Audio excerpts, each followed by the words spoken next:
کہ آقا کریم صلی اللہ تعالی علیہ وسلم کی سنت ہے، حضور علیہ السلام سیدہ پاک کے ساتھ جب بھی ملتی تو حضور علیہ السلام سیدہ زہرا پاک کے بالوں کو بوسہ دیا کرتی تھی۔ تمہیں کیا پتا کہ اگر باپ، تمہیں کیا پتا، یہ تو آپ اس سے پوچھیں نا جس بیٹی کے سر پہ باپ کا سایہ نہ ہو، یہ تو آپ اس سے پوچھئے جس بیٹی کے سر میں باپ کا سایہ نہ ہو۔ آپ کو کیا پتا کہ جب بیٹی آپ کے گھر میں آتی ہے آپ اس کا سر پہ بوسہ دیتے ہیں، آپ کو کیا پتا؟ حضرات توجہ کرے، کہیں میں اپنی موضوع سے ہٹ نہ جاؤں۔ بیٹیوں کی قدر کرو،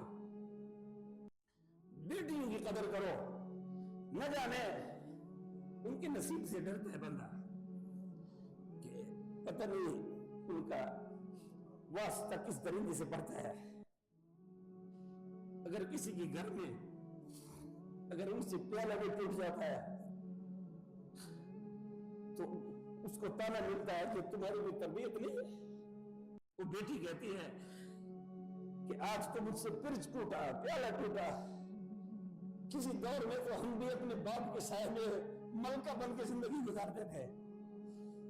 کیا خیال ہے بیٹیاں باپ کے وجہ سے، باپ کی وجہ سے شہزادی بن کے نہیں رہتی؟ بیٹی تو گھر کی عزت ہے، گھر کی شہزادی ہے، گھر کی ملکہ ہے۔